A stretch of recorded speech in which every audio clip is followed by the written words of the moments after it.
ఉత్తమ పరిపాలన ఇవ్వగలన శక్తివంతుడు. అటువంటి నాయకుడు మళ్ళీ పుట్టాలి. ఇప్పుడు ప్రస్తుతానికి అయినా పుట్టాడు.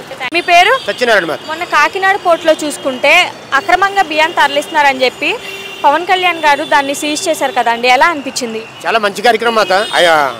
అది పేదలకు అందే వస్తువుల్ని మామూలుగా అమ్ముకోవడం అనేది మంచి పద్ధతి కాదు మాత కదా. దానివల్ల ఆయన చేసేది మంచి కార్యక్రమం. అది దాన్ని అడ్డుకోవడం వల్ల ప్రజలకు మంచి జరుగుతుందని మేము అనుకుంటున్నాం. ఇలాంటి పరిపాలన ఎవరైనా చేశారా? ఈయన పవన్ కళ్యాణ్ గారు ఆయన స్వతహాగా చేసినంత మంచిగానే ఉంటుంది మాత. తప్పు చేసే వాళ్ళకి పవన్ కళ్యాణ్ అంటే భయం పుడుతుందా? అదే కొన్ని విషయాల్లో పవన్ కళ్యాణ్ గారు తీసుకునే నిర్ణయాలు చాలా బాగుంటున్నాయి. తప్పు చేసే వాళ్ళకి ఎవరికైనా పవన్ కళ్యాణ్ అంటే భయం వస్తుందా? అదే మాత కొన్ని విషయాల్లో ఆయన అంటే భయం ఉంటుంది, కానీ కొన్ని విషయాల్లో ఆయన కూడా మరి తప్పుగా వెళ్ళిపోతున్నారు. అదే పవన్ కళ్యాణ్ గారు చెప్పినట్టే ఆయన యొక్క పవర్ అనేది చూపిస్తున్నారు. అయితే ఆయనకి అదే ఇండివిజువల్గా వెళ్ళడానికి ఆయనకి స్వయం ప్రతిపత్తి లేదు ఆయనలో. ఇప్పుడున్న గవర్నమెంట్ని బట్టి చూస్తే ఆయనకి స్వయం ప్రతిపత్తి లేదు. ఆయన స్వయం ప్రతిపత్తి మంచి పరిపాలన ఇవ్వగలడు. ఆయన పవన్ కళ్యాణ్ గారు ఇండివిజువల్గా ముఖ్యమంత్రి అయితే మంచి పరిపాలన ఇవ్వగలరు. అంతే తప్ప చంద్రబాబు నాయుడు కింద ఆయన ఉన్నంతకాలం మంచి పరిపాలన ఇవ్వలేడు. అసలు పవన్ కళ్యాణ్ అంటే రాజకీయాల్లోకి రావడం వల్ల ప్రజలకు అంత మంచి జరుగుతుంది అంటారా? మంచి జరుగుతుందండి పవన్ కళ్యాణ్ వల్ల. పవన్ కళ్యాణ్ గారు ప్రజా సేవ చేయడానికి ఆయన ప్రజల్లోకి వచ్చాడు. ఆయన ఎంతో విలువైన కాలాన్ని ఆయన విలువైన టైంని ప్రజల గురించి వెచ్చేస్తున్నారు. ఆయన స్వతహాగా ఆయన ఇండివిజువల్గా ముఖ్యమంత్రి అయ్యి రాష్ట్రాన్ని అభివృద్ధి చేస్తారని నమ్మకం నాకు ఉంది. కానీ ఆయన ఒక పార్టీకి కింద ఉండటం వల్ల నాకు మాత్రం ఆయన ఏమి చేయలేరని చెప్పి నా అభిప్రాయం. ఒక మాటలో ఏం చెప్తారండి పవన్ కళ్యాణ్ గురించి?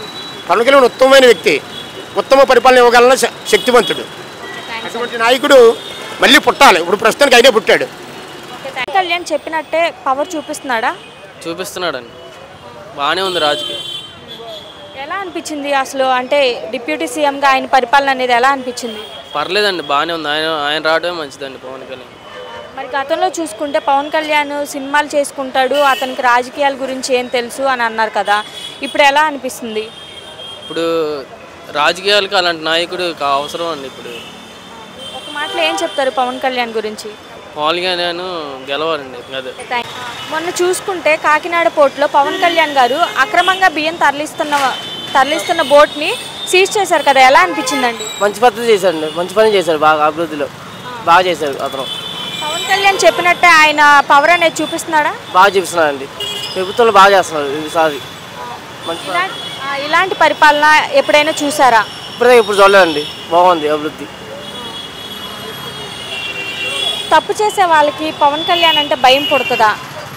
భయపడతారండి, పవన్ కళ్యాణ్ కంపల్సరీ భయపడాల్సింది. కానీ ఆపాల్సింది ఏంటంటే గంజా తాగేవాళ్ళు, డ్రగ్స్ తాగేవాళ్ళు అయ్యా మెయిన్ ఆపట్లేదు. అవి ఆపేసి ఇబ్బంది ఉంటుంది జనాలకి. అది బాగుంటుంది. అది గతంలో చూసుకుంటే పవన్ కళ్యాణ్ అనే వ్యక్తి అసలు రాజకీయాల్లోకి పనికిరాడు అని అన్నారు. సినిమాలు చేసుకునేవాడికి రాజకీయాల గురించి ఏం తెలుస్తుంది అని అన్నారు కదా, ఇప్పుడు ఎలా అనిపిస్తుంది? జనాలు 100 రకాలు అనుకుంటారండి. మనం నచ్చితే ఓటేస్తాం, నచ్చపోతే ఓటేం కదా.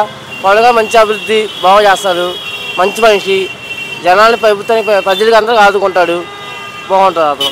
మరి పవన్ కళ్యాణ్ రావడం వల్ల ప్రజలకు అంతా మంచి జరుగుతుంది అంటారా? మంచి జరుగుతుంది అందరికీ.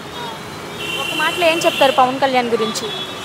మంచి వ్యక్తి చెప్తున్నా కదండి, మంచి వ్యక్తి, అభివృద్ధి బాగా చేస్తాడు, ఇబ్బంది ఏం లేదు, జనాలను ఇబ్బంది పెట్టడు. అది ఇప్పుడు వైఎస్ జగన్ లాగా ఇలాగైతే ఇబ్బంది పడాలి, ఎవరు ఇబ్బంది పెట్టడం. పవన్ కళ్యాణ్ అయితే టయానికి పింఛన్ వస్తుంది, అన్నీ వస్తున్నాయి.